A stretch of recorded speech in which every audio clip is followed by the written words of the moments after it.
अल्हम्दुलिल्लाहि रब्बिल आलमीन वल आक़िबतु लिल मुत्तक़ीन वस्सलातु वस्सलामु अला सय्यिदिल अंबियाइ वल मुरसलीन व अला आलिहि व सहबिहि अजमईन अम्मा बाद। अऊज़ु बिल्लाहि समीइल अलीम मिनश शैतानिर रजीम बिस्मिल्लाहिर रहमानिर रहीम व इन्नका लअला खुलुकिन अज़ीम। सदक़ल्लाहुल अज़ीम व सदक़ रसूलुहुन नबियुल करीम व नहनु अला ज़ालिका लमिनश शाहिदीन वश्शाकिरीन वल्हम्दुलिल्लाहि रब्बिल आलमीन। इन्नल्लाह व मलाइकतहु युसल्लूना अलन नबी या अय्युहल्लज़ीना आमनू सल्लू अलैहि व सल्लिमू तस्लीमा। अस्सलातु वस्सलामु अलैका या सय्यदी या रसूलल्लाह व अला आलिका व अस्हाबिका या सय्यदी या हबीबल्लाह। अस्सलातु वस्सलामु अलैका या सय्यदी या नबीयल्लाह व अला आलिका व अस्हाबिका या सय्यदी या नूरल्लाह। अल्लाहुम्मा सल्लि अला सय्यदिना व मौलाना मुहम्मदिन मअदनिल जूद वल करम व आलिहि व बारिक व सल्लिम। तमाम तारीफ़ हम्द व सना अल्लाह ताला जल्ल मजदुहुल करीम के लिए। हर किस्म के दुरूद व सलाम नबी रहमत सल्लल्लाहु अलैहि वसल्लम की ज़ाते वाला सिफ़ात के लिए। आज का जो उन्वान है वो हमा पहलू उन्वान है। हमा पहलू जिसकी फ़र्द के लिए भी उतनी ही ज़रूरत है और मुआशरे के लिए भी उतनी ही ज़रूरत है। अगर इखलाकी कदरें किसी मुआशरे की बहाल हो जाएं तो वो मुआशरा दुनिया में जी जाता है, वो जीने लगता है। और अगर कोई मुआशरा अपनी इखलाकी कदरें छोड़ जाए, इखलाक रुखसत हो जाए, सरमाया जितना मर्जी पड़ा रहे, जायदादें जितनी मर्जी हों, अगर इखलाक किसी मुआशरे का रुखसत हो जाए तो वो मुआशरा जिंदा नहीं रहता, वो मर जाता है। इखलाक इतना ज़रूरी है। पहले तो ये समझ लें कि इखलाक है क्या। इखलाक बना है खुल्क से। एक होता है खल्क और एक होता है खुल्क। इन दोनों में फ़र्क है। खल्क कहते हैं ज़ाहिरी जिस्म को, तख्लीक को। खुल्क कहते हैं आदत को। खल्क जिस्म को कहते हैं और खुल्क आदत। यूँ समझ लें खल्क सूरत को कहते हैं और खुल्क सीरत को कहते हैं। इंसान वजूद के लिहाज से बड़ा अच्छा हो पर उसकी आदतें अच्छी ना हो तो वो अपने माँ बाप के लिए भी बोझ ही होता है। वो बड़ा हसीनो जमील शख्स हो लेकिन जब बोलता है, घर जाता है, किसी के साथ लेन देन करता है तो उसके लबो लहजे के अंदर जो ख़ास किस्म की नफ़रत और उलझाव पाया जाता है वो उसकी ज़ाहिरी सूरत को भी बदसूरत कर देता है। खुल्क कहते हैं सीरत को। इखलाक का मतलब ये नहीं है मीठा बोलना। इखलाक हसना बहुत बड़ी दौलत है, दौलत बेबहा है। लेकिन इखलाक का मतलब मीठा बोलना नहीं। इखलाक का मतलब होता है अच्छी आदतें अपना लेना। इखलाक का मतलब, बोलिए, सारे बोलिए, अच्छी आदत को इखलाक कहते हैं। लोग समझते हैं मीठा बोलना, मीठा तो भाई जो सेलमैन दुकान पे होता है उसकी ट्रेनिंग होती है तो उन्हें मीठा बोलना। आप जो मर्जी कहें उसने मीठा ही बोलना है। तो मीठा बोलने का नाम, ये इखलाक का एक हिस्सा जरूर है, जो जरूर है जुबान मीठी होनी चाहिए, लेकिन कुल इखलाक ये नहीं। बहुत सारे लोग ऐसे हैं जो उठ के मिलते हैं, माथा भी चूमते हैं, प्यार भी करते हैं, करीब भी बिठाते हैं, जी आया नू भी कहते हैं, लेकिन जब बंदा उठ के जाता है तो पीछे बुरी बातें भी करते हैं।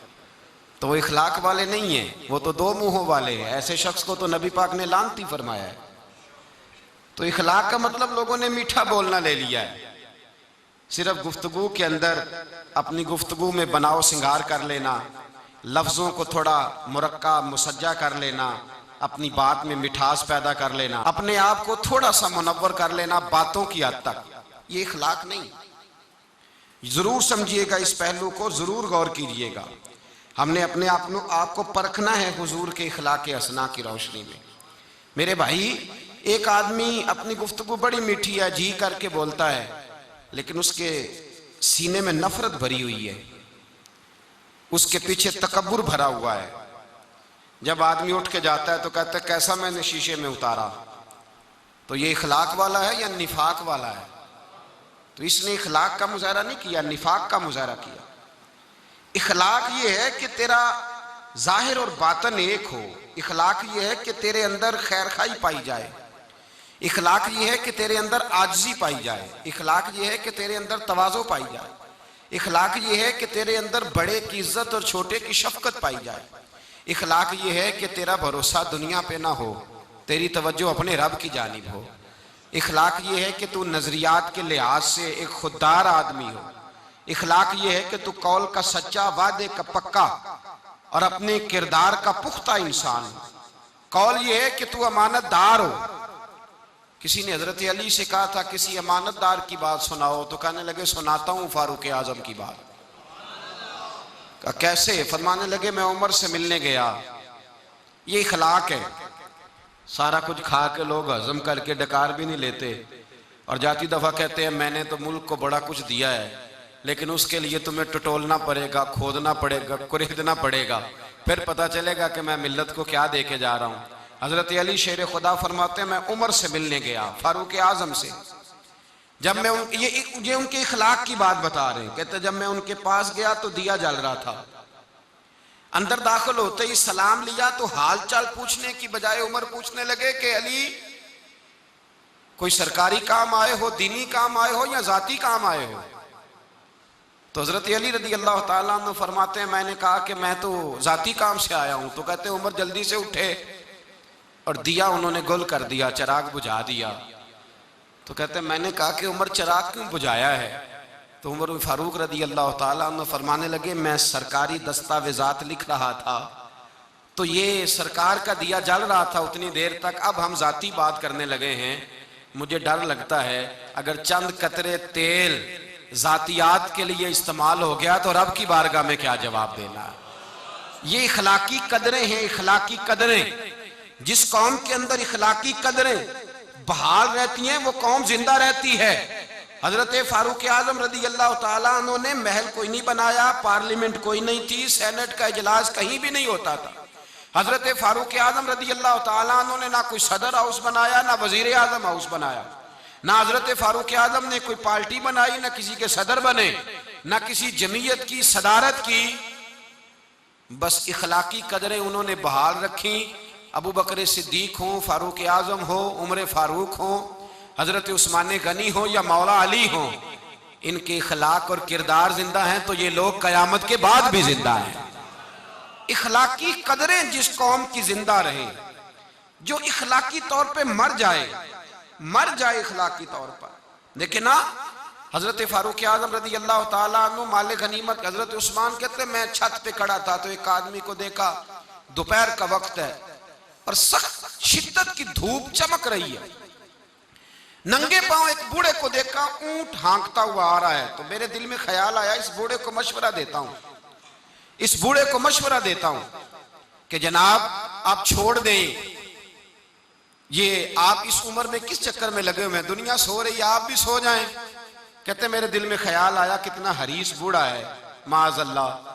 फरमाते हैं जब वो मेरे करीब आए, मैं छत पे देख रहा था तो मेरी तो आंसू ही निकल गए। ये कोई हरीस बूढ़ा नहीं है, तो उमर फारूक है, ये तो हजरत उमर फारूक रदी अल्लाह ताला अन्हु। मैं नीचे उतरा, मैंने कहा हुजूर क्या कर रहे हैं, गर्मी का मौसम है।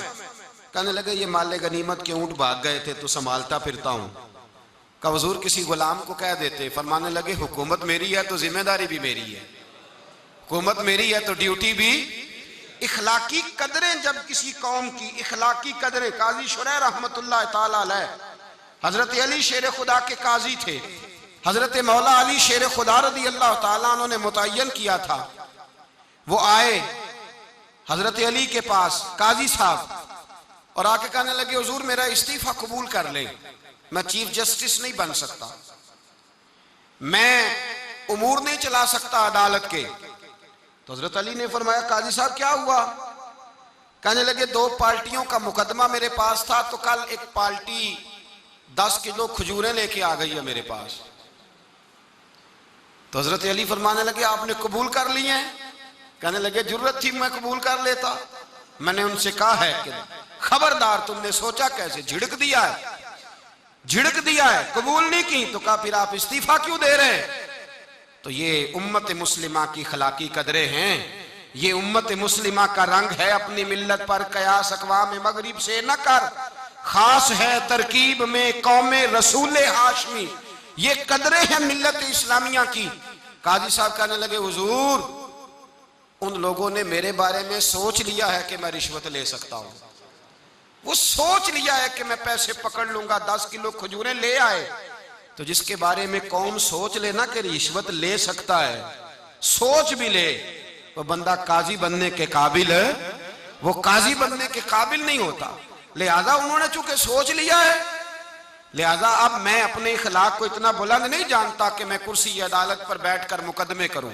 जागे और सोचे, इस पहलू पर गौर करें।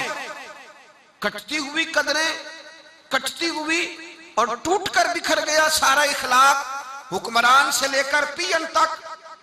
इस मिल्लत का रोना ये नहीं कि यहां सदर करप्ट आया है, वजीर आजम गलत आया है, विफाकी वज़रा बुरे आए।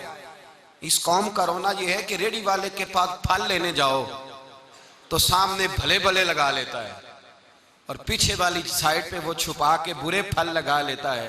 इस कौम का रट्टा ये नहीं है कि इस कौम के अंदर जो है वो जो लोग ब्यूरोक्रेट थे, दौलतमंद थे, उन्होंने लूटा है। यहां तो हाल ये है कि स्कूल के अंदर जो पढ़ाने वाले असातिज़ा और इलाज करने वाले डॉक्टर हैं, वो अपनी ड्यूटी को इतनी तवज्जो नहीं देते जितने अपने प्राइवेट इदारे और एकेडमी को तवज्जो देते हैं।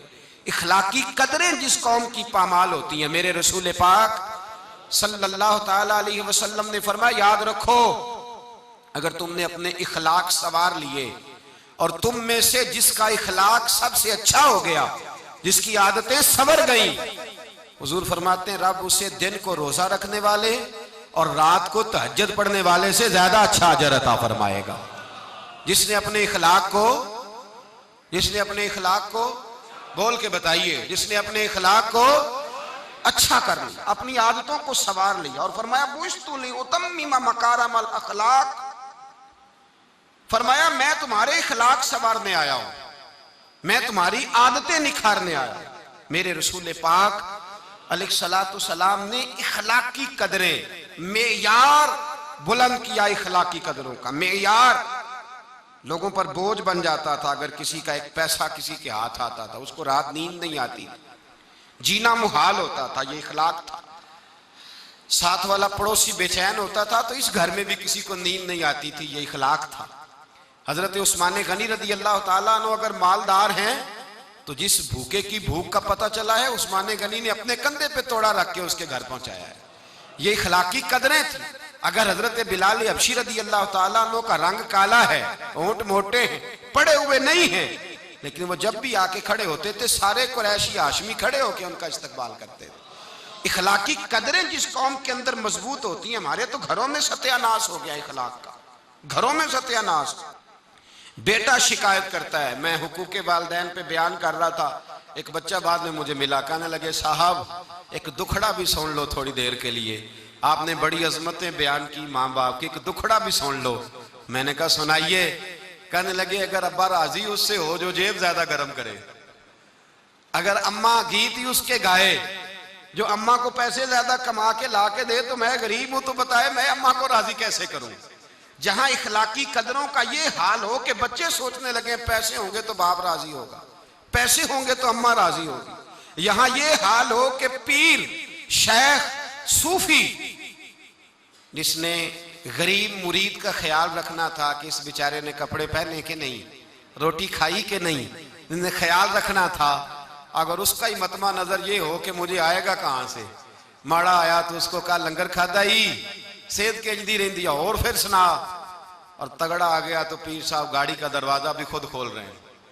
पीर साहब बोटियां डाल डाल के दे रहे हैं, कहते हैं रात ख्वाब आई थी कि सवेरे तो मिलने आएगा, तू आया नहीं, मैंने तुझे मंगाया है। अगर इखलाकी कदरों का हाल ये हो जाए कि वो लोग जिन लोगों ने इखलाक हसना का दर्स देना था, इन्होंने प्यार सिखाना था, मोहब्बत, वहां ये हाल हो कि मतमा नजर पैसा हो जाए, वहां अगर ये अंदाज हो। और ये एक पहलू दूसरा भी है। मैं एक और बात भी कहा करता हूं, मैं कहता हूं अब्बा गरीब हो तो बच्चे फरमाबरदार नहीं होते, अब्बा तगड़ा हो ना, पता हो इसके हाँ हिस्से में 2-3 मुरब्बे जमीन है तो पैर दबाते हैं। हमारे बुजुर्ग फरमाया करते थे, कहते थे 2 कनाले नहीं देनी किसी को भी जिंदगी में। तो जनाब कैसे? कहने लगे अगर सारा कुछ हाथ काट के दे दिया तो पैर ही कोई नहीं दबाएगा। बच्चे भी उस हालात ये होते हैं कि लोग ये तसव्वुर नहीं करते कि इखलाक और चीज का नाम है, दुनियादारी और चीज का नाम है। अपने इखलाक पर मेहनत करनी चाहिए, अपने मामलात को संवारना चाहिए, देखना चाहिए कि मेरा फला आदमी से रिश्ता किस किस्म का रिश्ता है। दुनियादारी का ताल्लुक है, लालच का रिश्ता है, झूठ और दगे का रिश्ता है। लोग सोचते ही नहीं, जो मुंह में आता है कह देते हैं, जो बात होती है बयान कर देते हैं। मेरे मुस्तफ़ा करीम अलैहिस्सलातु सलाम सहाबा के इखलाकी पहलुओं पे तवज्जो देते। हुजूर हिलम का, हौसले का, तहम्मुल का, बुर्दबारी का, सखावत का दर्स देते। इसीलिए इखलाकी कदरें बड़ी मजबूत थी। भाई आज आप देख लें, सोशल मीडिया खोल के, प्रिंट मीडिया, इलेक्ट्रॉनिक मीडिया खोल करके देखें, खैरात बट रही है, ज़कात बट रही है, तस्वीरें खींची जा रही हैं। हजरत सैयदना उसामा बिन ज़ैद बीमार हो गए। इमाम हुसैन को किसी ने बतलाया कि मेरे रसूल पाक का गुलाम बीमार हो गया है। हजरत इमाम हुसैन तीमारदारी करने गए, कदम रखा, हजरत उसामा हुजूर के महबूब थे, कदम रखा कमरे में तो जनाब उसामा ने इमाम हुसैन का चेहरा देखा तो चीख ही निकल गई, तड़प के रोए। कहने लगे मेरी मौज नहीं लग गई, हुजूर के जलवे मुझे नजर आ गए। इमाम हुसैन अंदर दाखिल हुए तो जनाब उसामा बिन ज़ैद ने बाजू पकड़ा और सीने पे रख लिया। हजरत उसामा बिन ज़ैद तड़प के रोए। इमाम अली मकाम कहने लगे भाई रोते क्यों हो, बात बताओ। कहने लगे दुनिया छोड़ रहा हूं पर 80 दिनार का कर्जा है, ना कोई भाई, ना कोई सज्जन, ना कोई दोस्त, असी किसी दे कुछ भी नहीं लगते ते ना कोई साडा दर्दी, शै ही कोई नहीं। सोचता हूं कब्र पे बोझ लेके जाऊंगा और फिर क्या लफ्ज है, क्या हुसैन है। कहने लगे हुसैन आज अगर मुस्तफ़ा करीम हयाते ज़ाहिरी में होते तो मैं जाके बाजू थाम लेता, मैं कदमों में बैठ जाता। मेरा रसूल तो गैरों के भी बोझ उठा लिया करता है। इखलाकी कदरें देखिए, इमाम हुसैन फटाफट उठे, बेटा भी साथ था, गुलाम भी साथ थे, सब कुछ हो सकता था। इमाम हुसैन उठे, घर गए, अपनी चादर में 80 दिनार डाले, छुपाए और लेके आए। ला के हजरत उसामा बिन ज़ैद को दी और पता क्या फरमाते हैं? फरमाते हैं रात आए थे 80 दिनार, मैं कह रहा था मुझे तो जरूरत नहीं, पता नहीं रब करीम ने किसका नसीब मेरे घर भेज दिया है, मुझे तो हाजत नहीं थी, ये तो तेरे पैसे थे जो मेरे घर थे, तो मेरे रब ने ड्यूटी लगाई कि जा उसे दे के आ। जिस कौम के अंदर इखलाकी कदरें बेदार होती, जिस कौम के अंदर इखलाकी कदरें बेदार होती, उस कौम का अंदाज बदल जाता है, उसके रवैये तब्दील हो जाते हैं। मेरे रसूल पाक सल्लल्लाहु अलैहि वसल्लम ने फरमाया अगर अल्लाह इखलाक को सूरत देता तो सबसे अच्छी सूरत अल्लाह इखलाक को अता फरमाता। अगर उसकी कोई मुजस्सम सूरत होती, कोई मुरत्तब, तो सबसे अच्छी सूरत किसकी होती जी? सारा दिन कंघा किया, सारा दिन शीशे पे खड़े रहे, सारा दिन आईना देखा। ओ भाई जरा गर्दन झुका के दिल भी देख लेता, अगर तो मैल कोई नहीं फिर तू बड़ा हसीन है, अगर बुग़्ज़ कोई नहीं फिर तू बड़ा प्यारा है, अगर हसद कोई नहीं फिर तेरे अंदर बड़ी रोशनी है, अगर तू किसी का दुख बांटता है तो फिर क्या बात, अगर तुझे किसी पे शफकत आती है फिर क्या बात है, अगर किसी के रोने से तेरी आंखें भी रो पड़ती हैं फिर तू बड़ा ही आला आदमी है, फिर क्या बात। और अगर तेरे अंदर ये वाली हिस्स कमजोर हो गई है, अगर ये वाला रंग तेरे अंदर कोई नहीं। अबू सुफियान आए उन दिनों जिन दिनों हालात बड़े कठिन थे, इख्तलाफ शिद्दत का था। अबू सुफियान आए हुजूर की बारगाह में। आए किस लिए? मक्के में कहत पड़ गया है, बारिश नहीं होती। उधर उस समामा बिन असाल यमामा कबीले के सरबराह कलमा पढ़ के मुसलमान हो गए। सारी गंदम उस कबीले से आती थी। समामा कहने लगा तुम मेरे मुस्तफा को नहीं मानते, कोई गंदम नहीं, भाग जाओ। एक बारिश कोई नहीं, दूसरी गंदम कोई नहीं। अबू सुफियान तड़प के दरे रसूल पे हाजिर हुए। अभी थोड़े दिन गुजरे हैं, ओहद में हुजूर के दान शहीद किए, अभी थोड़े दिन गुजरे हुजूर को सताया, अभी थोड़े दिन गुजरे हजरत अमीर हमजा का कलेजा निकाल के चबाया है, अभी थोड़े दिन गुजरे हजरत अनस बिन नजर की गर्दन काटी, अभी थोड़े दिन गुजरे अब्दुल्ला बिन जहाज के टुकड़े किए, अभी थोड़े दिन गुजरे हुजूर को सताया है। तड़पाया है। पर हजरत अली शेर खुदा फरमाते मैं मानने वाला उस रसूल का हूं जिसके दांत शहीद हो गए, ओहद के अंदर सारी दाढ़ी लहू से भर गई। फरमाते मैं रो पड़ा और मैंने कहा महबूबा अब नहीं मुझसे बर्दाश्त होता, दुआ करें अल्लाह इन पे अजाब नाजल करे। उठाए हाथ, आप दुआ करेंगे तो अल्लाह तबारक व तआला दो पहाड़ियों में पीस डालेगा। हजरत अली कहते हैं मैंने अर्ज की तो हुजूर ने हाथ उठाए और दुआ क्या दी, अल्लाहुम्मा हदी कौमी फइन्नहुम ला यअलमून, ऐ अल्लाह मेरी कौम को हिदायत दे दे, ये जानते नहीं ये क्या कर रहे हैं, अल्लाह इन्हें हिदायत दे। ये इखलाक हसना का मेयार। थोड़े दिन पहले हुजूर के साथ ये रवैया, अबू सुफियान अब बेहाल हो गए, बच्चे भूख से मरने लगे, जानवर प्यास से मरने लगे। अबू सुफियान छुपता छुपाता कहने लगा चारा कोई नहीं, मुस्तफा के पास जाना ही पड़ेगा। अबू सुफियान मदीने पहुंच गए। जब पहुंचे ना तो अबू सुफियान की अपनी साहिबजादी हजरत उम्मे हबीबा उम्मुल मोमिनीन थी, रसूलुल्लाह की ज़ौजा थी। अबू सुफियान जब आए तो हजरत उम्मे हबीबा के पास सीधे उनके घर गए बेटी से मिलने। हुजूर का बिस्तर बिछा हुआ था, हजरत उम्मे हबीबा हुजूर की ज़ौजा उम्मुल मोमिनीन बिस्तर बिछा है। अबू सुफियान बैठने लगे, जनाब उम्मे हबीबा कहने लगी अब्बा जी ठहर जाएं। वो ठहरे तो बिस्तर समेट दिया।